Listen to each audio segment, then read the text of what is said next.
বেশ, তাহলে গির্জায় সই।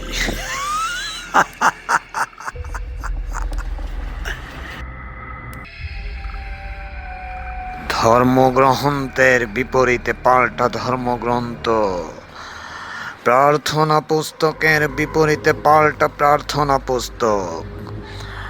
আমার নিজের উপাসনা উৎসব থাকবে, অডেল, সুরা আর রুটি থাকবে।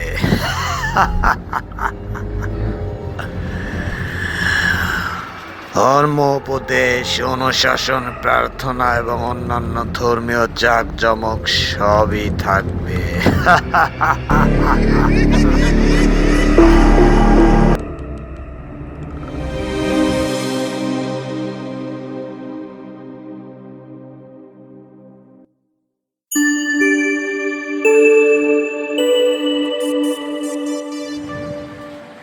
ত্রিমাত্রিক তরঙ্গে গল্পের আড্ডায় আপনাদের জানাই স্বাগতম।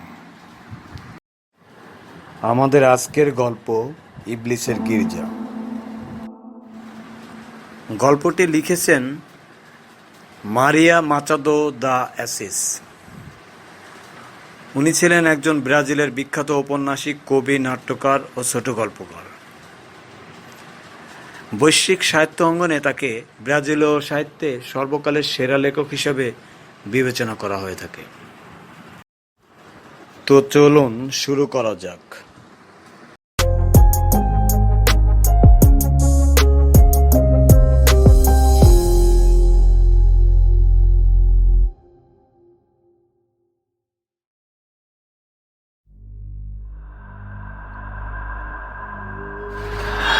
এক প্রাচীন বেনেডিক্টীয় পাণ্ডুলিপিতে কথিত আছে, একদিন ইবলিসের মাথায় একটি গির্জা পত্তনের বুদ্ধি চাপল। যদিও তার মুনাফা অব্যাহত ছিল এবং পরিমাণও নেহায়েত কম ছিল না, তবুও যুগ যুগ ধরে পালন করে আসা নিজের ভূমিকায় সে বেশ অপমানিত বোধ করছিল। তার না আছে কোনো নিজস্ব সংগঠন, না আছে নিয়ম, না আছে বিধান, না কোনো আচার। সে বলতে কি ঈশ্বরের উচ্ছিষ্ট আর মানুষের অনুগ্রহ আর অসতর্কতার উপর নির্ভর করে বেঁচে আছে। কোনো কিছুই নির্দিষ্ট না, কোনো কিছুই নিয়মিত না। তাই ইবলিস মনে মনে ভাবল, তার নিজের একটা গির্জা হবে না কেন? অন্যান্য ধর্মের সঙ্গে লড়াই এবং সেগুলোকে চিরদিনের মতো নির্মূল করার জন্য ইবলিসের একটি গির্জার দরকার।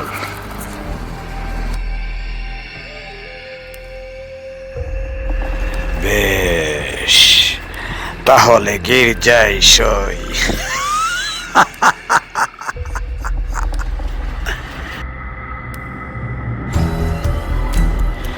সিদ্ধান্ত পৌঁছালো ইবলিস। ধর্মগ্রন্থের বিপরীতে পাল্টা ধর্মগ্রন্থ, প্রার্থনা পুস্তকের বিপরীতে পাল্টা প্রার্থনা পুস্তক। আমার নিজের উপাসনা উৎসব থাকবে, অডেল, সুরা আর রুটি থাকবে।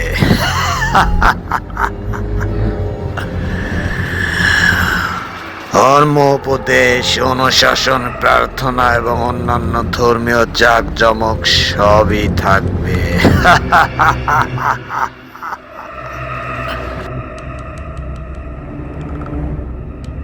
আমার কৃষ্টি হবে শাশ্বত চৈতন্যের সারাৎসার। আমার গির্জা হবে ইব্রাহিমের অন্যতম তাঁবু, এবং তারপর যখন কলহে বিদীর্ণ হবে অন্যান্য ধর্ম, তখন আমার গির্জাই হবে অদ্বিতীয়।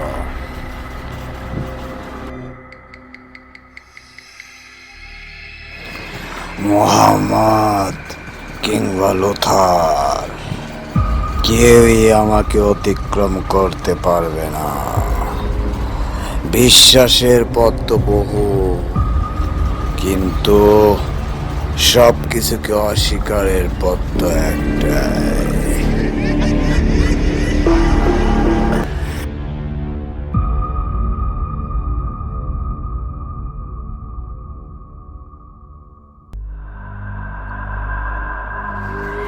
এ কথা বলতে বলতে মাথা ঝাঁকায় ইবলিস। রাজকীয় পৌরসচিত ভঙ্গিতে নিজের বাহু প্রসারিত করে, তক্ষুনি নিজেকে স্মরণ করিয়ে দেয় তাকে ঈশ্বরের কাছে যেতে হবে। স্বীয় ভাবনা নিয়ে তাকে মোকাবেলা করতে হবে এবং তাকে শক্তি পরীক্ষায় আহ্বান জানাতে হবে।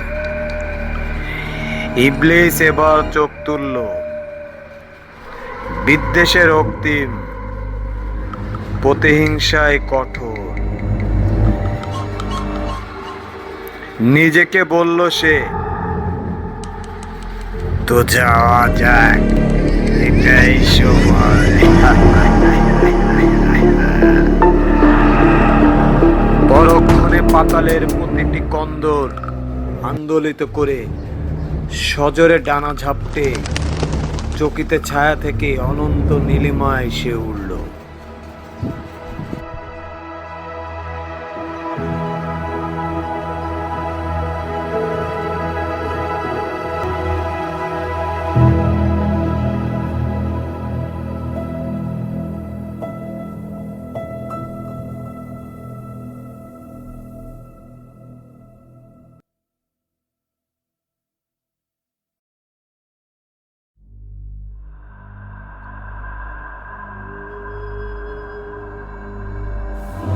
ঈশ্বর একজন বৃদ্ধকে বরণ করছিলেন যখন বেহেশতে উপস্থিত হয় ইবলিস। নতুন অতিথিকে ফুলমাল্য দিয়ে বরণরত দেবদূতেরা অবিলম্বে বন্ধ করল নিজেদের কাজ, আর ইবলিস দাঁড়িয়ে রইল দরজায়, চোখ ঈশ্বরের উপর। আমার কাছে কি চাই তোমার? প্রশ্ন করলেন প্রভু। আমি আপনার কাছে আপনার গোলাম ফাউস্টের পক্ষ হয়ে আসিনি, আমি এসেছি সকল সময়ের সকল ফাউস্টের হয়ে। প্রভু বললেন, ব্যাখ্যা করো।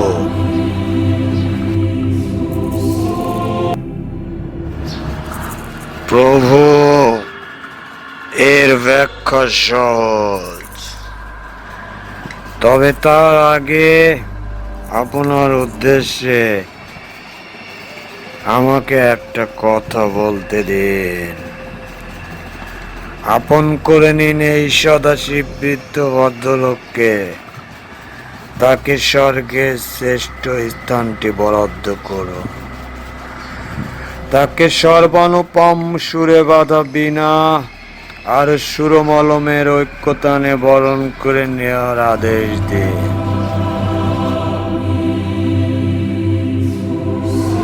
তুমি জানো কি করেছে? প্রশ্ন করলেন প্রভু, দৃষ্টিতে তার অপার দয়া।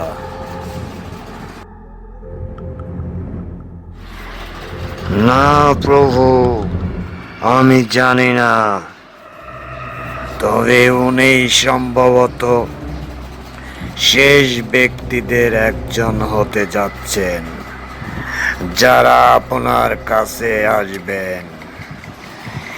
সেই অবস্থা হতে বেশি দিন লাগবে না, যখন স্বর্গ বেশি ভাড়ার হোটেলের মতো ফাঁকা পড়ে থাকবে। আমি সস্তা বোর্ডিং হাউস তৈরি করতে যাচ্ছি, অর্থাৎ কিনা আমি আমার নিজের গির্জা প্রতিষ্ঠা করতে যাচ্ছি।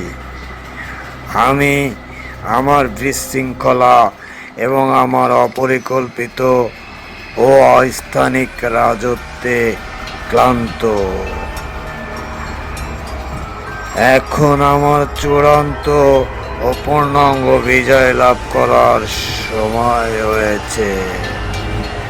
আমি আনুগত্যের খাতিরে আপনাকে জানাতে এসেছি কথা, যাতে আপনি আমার বিরুদ্ধে চাতুরীর কোনো অভিযোগ না নেন প্রভু।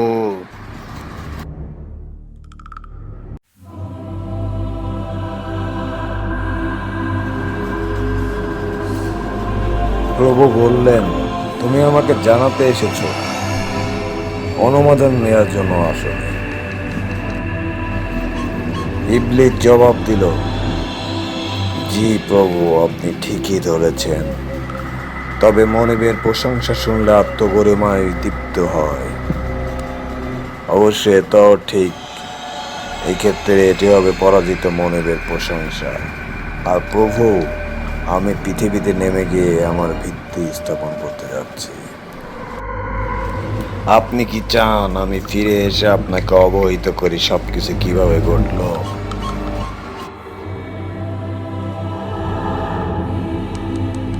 তার আর প্রয়োজন হবে না। আমাকে শুধু বলো, কেন এতকাল নিজের বিশৃঙ্খলায় অসন্তুষ্ট থাকার পর আজ তোমার মনে নিজস্ব গির্জা স্থাপনের স্বাদ জেগেছে?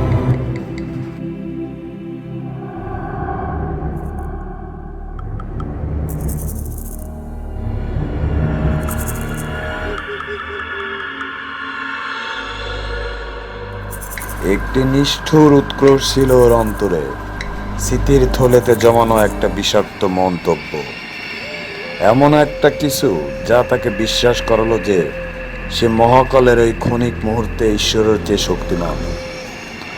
তবে হাসি সংবরণ করলো সে এবং বলল,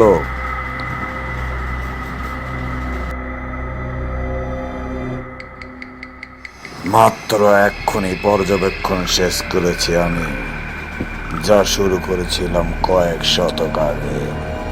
আমি দেখেছি যে সব সুনীতি, যারা স্বর্গের কন্যা, অনেকাংশে সেসব রানীর সঙ্গে অতুলনীয়, যাদের রেশমি আলখাল্লায় সুতির ঝালর থাকে। এখন আমি ইচ্ছে করছি ওই ঝালর ধরে আকর্ষণ করব ওদের এবং সবাইকে আমার গির্জায় নিয়ে যাব।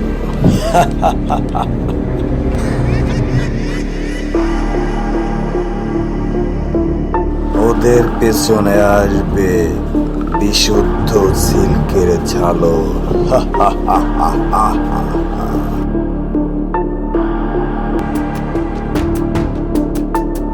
যত সব বস্তা বসা পাওয়ার ভিড় ভিড় করে বললেন প্রভু।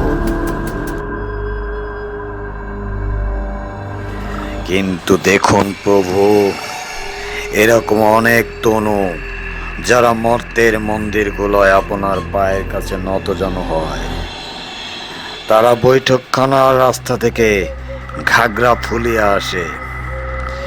একই পাউডারে রঞ্জিত তাদের মুখমণ্ডল, তাদের রুমালগুলো একই সৌরভ, আর তাদের চোখ পবিত্র গ্রন্থ আর পাপগুলতের প্রতি উৎসুক আর অনুরক্তি জ্বলজ্বল করে। দেখুন কি ব্যগ্রতা, বা কমপক্ষে উদাসীন্য। কি ওই সুশীল জাহির করে বেড়ায় যে মুক্ত হতে কি কি সুবিধা খয়রাত করা থেকে কাপড়, জুতো, টাকা পয়সা বা জীবনের জন্য প্রয়োজন অন্য কোনো জিনিস। তবে আমি চাই না এটা মনে হোক যে আমি তুচ্ছ ব্যাপার নিয়ে মাথা ঘামাচ্ছি। যেমন আমি বলছি না কেমন আত্মতুষ্টির সঙ্গে ওই ধর্মযাজক কাফেলায় ভক্তি করে আপনার ভালোবাসা আর ধর্মীয় অলংকার ধারণ করে। আমি আরো গুরুত্বপূর্ণ জিনিসের কথা বলছি। এই কথায় ডানা ঝাপটালো দেবদূতেরা, বেদম ক্লান্তি আর অবসাদ ভরে। মিকায়েল আর জিব্রায়েল সকতর তাকালো প্রভুর দিকে। ইবলিসকে বাধা দিলেন ঈশ্বর। তুমি একটা অকিঞ্চিৎকর। তোমার মতো প্রেতাত্মার জন্য এটাই হচ্ছে সবচেয়ে খারাপ অবস্থা যা ঘটতে পারে। তুমি যা কিছু বলছো বা বলতে পারো তার সবই এর আগে মর্তের নীতিবাগীশদের মুখে কথিত এবং পুনর্কথিত হয়েছে। এটি একটি জীর্ণ বিষয়। তোমার যদি বিষয়টাকে নতুন দৃষ্টিতে আবার বলার মতো যথেষ্ট রসদ বা মৌলিকতা না থাকে, তাহলে তোমার জন্য সবচেয়ে ভালো হচ্ছে চুপ করা এবং ব্যাপারটা ভুলে যাও। দেখো, আমার অগণিত সেনার চেহারায় তোমার কথায় কিরকম নিদারুণ একঘেয়েমির ছাপ পড়েছে। ওই বৃদ্ধকে বিতৃষ্ণ দেখাচ্ছে। তুমি জানো ও কি করেছে?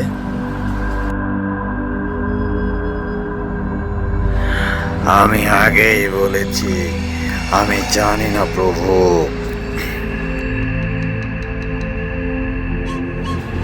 সৎ জীবনযাপনের পর সে এক মহিয়ান মৃত্যুবরণ করেছে।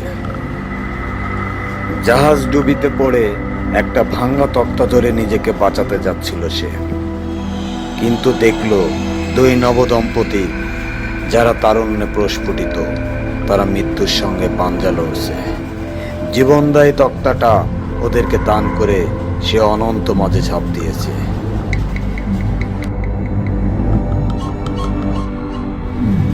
প্রভু, আপনি জানেন আমি হচ্ছি সেই সত্তা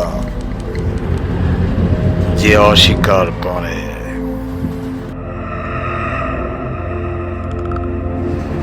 তুমি কি এই মৃত্যুর নিঃস্বার্থপরতা অস্বীকার করো?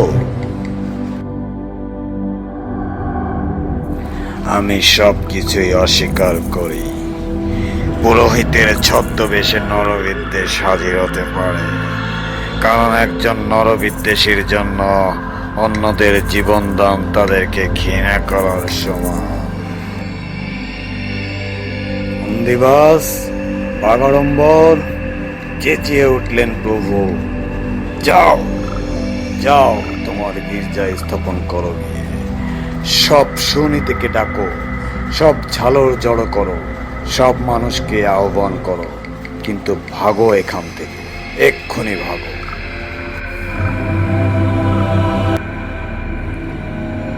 আরো হাক ডাকের ব্যর্থ চেষ্টা করলো ইবলিস।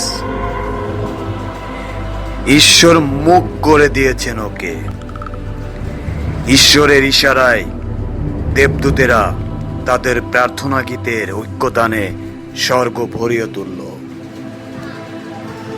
অকস্মাৎ ইবলিসের মনে হলো সে শূন্যে ভাসছে। ডান দুটো ভাঁজ করলো সে, বিজলিপাতের মতো মর্তে ভূপতিত হলো।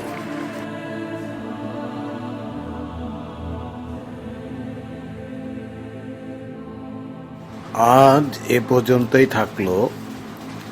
আগামী পর্বে শেষ হবে গল্পের বাকি অংশ।